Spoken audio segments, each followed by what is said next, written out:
Hey, what's up everyone, it's your girl Brain Shanae, and today I have a review for you all for this wonderful book called For All Time by Shayna Miles. I'm hoping I'm saying her name correctly. I always get confused between Shauna and Shayna Miles, but anywho, she is amazing. She had wrote this amazing book which comes out on the 28th of September, which I'm just going to tell y'all right now. Y'all need to go ahead and pre-order this because this book is amazing. It's nothing what anything like I have ever read before. It's completely different, which I really loved. It had me tossing and turning, trying to figure out what's going on. Like, come on, like literally, I love this book so much. I went on my TikTok and did a reel, and I just loved it because pretty much what I do with the reel, if you follow me on my Instagram and stuff, like it makes complete sense why I chose that song for it, which is Complicated by Leela James. So because it is a complicated relationship, but if you love romance and stuff like that, this, or even just fantasy or even sci-fi, you will love this book, I promise you. Okay, but anywho, I'm blabbing and ranting, but anywho, let's get started with this book review, okay? All right, so like I said before, this book is amazing. We're following two characters. We're following Tamar, and we're following Fayard. Now, as I said before, this is for all readers, fantasy, sci-fi, romance, because it's all entwined into this book, and it's interesting, and I really enjoyed it. Like I said, it's nothing like I have ever read, of all the genres of just all the genres coming in one with this book. So we follow, like I said, Fayard and Tamar. First we start off with them in present time in Columbia, South Carolina, and present day. Tamar has a condition where she constantly has to have an oxygen tank with her. She barely goes out and stuff like that. Goes certain and events at school that are pretty much what you should be doing when you're a senior, right? Like going to proms, going to dances, going to parties and stuff like that. But one day she decided to go to, I believe it's the Valentine's party. And Fayard wanted her to come because all these events have passed their senior year, and he's been wanting her to accompany him, because he really, really likes her. And she's trying to figure out, why do you like me so much? Why? You barely know me. You don't see me. And due to the fact that he doesn't see her, and why she doesn't go to these normal events, is because she's pretty much oops, sorry, I'm making all that noise. Let me get that because y'all need to focus. Okay, so pretty much because she stays at home and she's like homeschooled, which I feel like at the beginning, like if I'm thinking like for like in reality, maybe she did start school, and then as her condition got worse, she started being homeschooled. So you have Fayard, who wants her to come out and get dressed up and go to this dance with him, and she does, but she doesn't really stay that long because she starts having these complications. And that's when her sister Abida asks her, why would you do that? You're supposed to stay home. Why would you risk yourself of going out when you know you have a condition, and we don't know what the doctor will recommend next because we have tried everything else? And pretty much Tamar was like, I just want to be normal. I want to be a normal teenager. I want to have these experiences with people, especially Fayard, because I really like him. So like I said, we get these two different points of view, and then we have Fayard, who's at the dance and realized that Tamar was missing, and then he's trying to figure out how come she left and stuff like that. And eventually Tamar opens up about this condition. But the next thing you know, we're in the year of the 1300s, and they are in Mali. Now, when I tell you that there's a lot of things going on in this book, I promise you it's a good thing because literally as we go to this, we have the present day. We end up going to Mali in the 1300s, where we meet Tamar again and Fayard, but they have different roles, different statuses, because it's in the 1300s. So we have Fayard, who's mostly a prince, and Tamar, during this time, she is a slave to a noble household, or the woman of the household. So they meet up at the market, and he ends up being enthralled with her, but he's pretending to be a soldier instead of a prince this whole entire time, and she's pretending to be pretty much a noble. So with this perspective of them going to Mali, it reminds me of Cinderella, if you think about it, because he was in disguise. It's like Cinderella with Brandy and Whoopi Goldberg, that type of Cinderella, that brings that Cinderella brings me back to this book, because that's how it felt when you read this point of view when they're in Mali. He was a soldier, even though he was impersonating as a soldier, even though he's a prince, and she being a noble, even though she wasn't. So, and that also brings up like the Ever After movie with Drew Barrymore, in that sense, where she was pretending to be a noble when she wasn't. She was a slave, a servant. So we have that different encounters. And then it goes into another perspective in the 1920s. And they're the same people, but like I said, with different statuses in society. So Fayard, which I just love this. I love this so much. So Fayard, he pretty much he's working on a train as a servant. His uncle put him on because he usually, he did like the numbers and stuff back when he lived in, I believe, in Chicago. But then his uncle said, like, okay, for you to have a stable job, this is what you should do. And since you are serving on the train, your name is now George. And he was like, why is my name George? And everybody's like, everybody's name is George on here, because of course it's the 1920s. And, you know, George was supposed to be the name of the slave's owner. So that's how they all have the same name, George. And then as Fayard is on this train, you know, working on the train and serving food to, you know, everybody that's on the train, you have Tamar, who is with her dad, who they're traveling to have her go to Spelman, to college, you know, to Atlanta. And her dad is a famous black doctor, and he really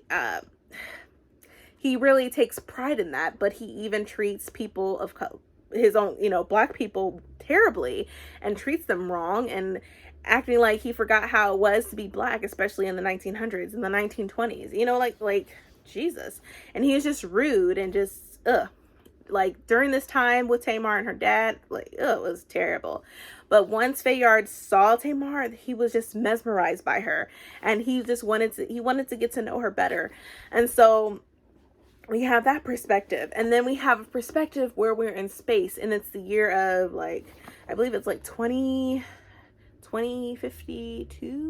I'm trying to remember 2260. So the year 2260, which is the lunar base. And that's when the science fiction comes in, the sci-fi comes in, where they meet each other as they are training to pretty much take control of their air base. They have different colonies and stuff like that, fighting aliens and whatnot. The Surinese, I believe that's what they called them. So they met up there because they were, training, and they were in combat, and Fayard knew that she was a girl, but didn't see her face, didn't know her name. And Tamar knew that he was a boy. He was definitely going to try to take advantage of her because she's a girl, but she did not let down. Even though she did lose the fight, she was given a good fight. I promise you that. I promise you. But we have all these different perspectives, and the common thing is they meet, they are still alive. It's like they die and come back again. They live throughout these different times in society and in life, and all these years, centuries and stuff like that, and they still find each other and come together. And then at the very end, we realize, like, okay, what's the common denominator of all this? Why is this happening? Why are they always meeting each other, but they don't remember each other? But they still end up like meeting each other and falling in love for each other. It's really interesting. So out of all these different perspectives, they have different experiences, where when they meet in Mali, and that Fayard is a prince, he has to make the decision to marry the person that who is the head person, the actual noble who Tamar serves. And he meets her, and he's like, what, you're a slave? And she's like, yeah. And so he's trying to make arrangements with her where he marries this noble girl, and she's like, oh, I know that you're infatuated, you really like Tamar instead of me, but I'm just gonna let you know, if you really want her, you better marry me, because if not, I will pretty much kill her, destroy her, do whatever you want. So you better marry me. And if you do have kids with her, they're going to be my kids, and stuff like that, until I'm dead or whatever. And so he tries to make these arrangements with Tamar, and Tamar was like, my life is still not my own. I'm pretty much your concubine. I'm not your wife. And then we end up having these different times in this book where we realize what happened, she ends up killing herself. And so then they hop back into the 1920s when they're on the train. And eventually, there's a spat between Tamar and her father, who is the doctor, and he wants to marry her off. He doesn't even want her to go to Spelman. So he tries, so instead of going to Atlanta, they stop somewhere where he's trying to hook Tamar up to marry some guy that she really doesn't care for. But as she does this, she stole from Fayard as they were on the train. And that's when Fayard runs after her. But then he realizes that her father is abusive.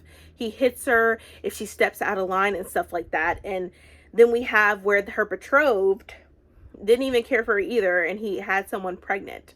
So there was that whole situation. And then at the end of that situation, when the father of the pregnant girl comes for the son that Tamar is supposed to be betrothed to, ends up somebody gets shot and killed. And you can only imagine who that is, right? So then their life starts again, and then they're in space. They realize, like, you look familiar, but they're trying to figure it out. It's like a puzzle. And then in the present day, they are trying to realize what's happening. And then at the very, very end, they finally understand what's happening, why they keep repeating their lives in different times, in different times. Like, they meet in Mali, they meet on a train in the 1920s, they meet in space in in the year 2260, stuff like that. And they're literally, Tamar found the reason why they have been on the same path and nothing has changed, why they're constantly living over and over again throughout thousands of years. And Tamar was like, all these times that we've come together throughout space and time, all these years, I never chose myself. I always chose you. I always put yourself before me. And of course, when Fayard heard this, it broke his heart. And that's normal. That breaks anybody's heart when you hear it from the person that you love. But you got to realize what she's saying, and you have to take in what she's saying. She was like, when in Mali, instead of you, I chose you, but then I just end up killing myself. I didn't think to choose myself at the end of the day. And I decided, in order to be out of whatever you wanted me to do of being your concubine, I decided to do that instead of finding a way to either deal with it or move or something else besides that action that she had done. And then she thinks of the 1920s where they still end up together. Fayard chooses her as well, and he doesn't let her go. They don't let each other go. And that's how they always meet up again. Even Fayard realized he would sacrifice his future of him going to Morehouse in order to just be with Tamar, even, forever, Sorry, let me adjust myself, trying to get a little comfortable. But, so it's like they never chose themselves. It was either somebody sacrificed for this, or they both made sacrifices to be together. They never chose to, okay, I need to take a step back and do what I want to do. You need to take a step back and do what you want to do. And then maybe after years and years of what we want to do, and if we still end up together, then yeah, of course, we can probably get together and be together. And that all happens at the very end of them realizing what is one thing and what is the reason why they keep coming back and having all these different life experiences with each other. And I find it really fascinating that they eventually realize you got to choose yourself. Even in reality, when you're in a relationship, you still have to choose yourself in certain situations. You still have to have time to yourself. You still want to do things on your own. And that some people in reality, they will choose their man over their dreams. And that's what was really happening with Tamar and Fayard in this book. But the romance is real. I mean, it's so real. Like, I really love this book because I feel like this is something that's happened in reality, but not the whole, coming back to life situation. But then a lot of people believe in reincarnation and stuff like that, coming back again, just looking slightly different, but have the same name and stuff like that. Some people do believe in that. And so I had to rate this a 5 out of 5. I couldn't rate it anything less because it deserves a lot more. I would give it a lot more than that if I was rating it like thousand. I would give it thousands of stars because this book is great. It's real. It fascinates not only people that read romance, but people that also read fantasy, that also read sci-fi. Like, it's definitely something that I think everybody should read. Now, I do believe this would be considered a contemporary romance, but I feel like with all the instances of all their different times and time and space, I feel like that it can accommodate for a lot of readers. And I really love this book. And even on the back it says, Tamar is a musician, a warrior, a survivor. And these are all these points of views that we get when they travel from Mali in the 1300s, trying to go to Harlem or Atlanta in the 1920s. That's during the time of Duke Ellington and Josephine Baker, and then they go into 2260, which I know nothing about, but it's space and they're fighting aliens, and then they have present day. So it says Fayard, he's a pioneer, a hustler, a hopeless romantic, and I feel like a lot of us inside of us are hopeless romantics, and I really enjoyed this book. And I feel like at the very end of this book, there's a lot of things that happen all together all at once, where it's like near-death experiences, they come back. And at the very end, when she leaves to try to figure out how to cure herself for the condition that she has as far as her lungs and stuff, she travels to the airport. Fayard sacrifices everything else to follow her, and even he was about to even propose to her, right? And at the end of that time, there's a lot of sacrifices that was made, especially at the very end of the book. But then there's always some type of happy ending around the corner. And I feel like how Tamar said it, I like here it says we're in a loop. And that's what Tamar says. They're pretty much in a loop because they keep doing the same actions over and over and over again, and trying to find out why that is. And this, I'll even read this. So it says, we're in a loop, I say, and she nods. I keep choosing the easiest path, she says, and because you're there, it makes it even easier. If I hadn't stolen your money on that train from Philadelphia, you wouldn't have to chase me, and you wouldn't have been shot. I would have figured out a way to get to Spelman, and we could have written. In Al-Kawau, I could have buried my pride. Or in Mali, I could have buried my pride and become the concubine and then bided my time. Ayin would have died eventually, and probably much sooner than I would have hoped. Instead, I killed myself.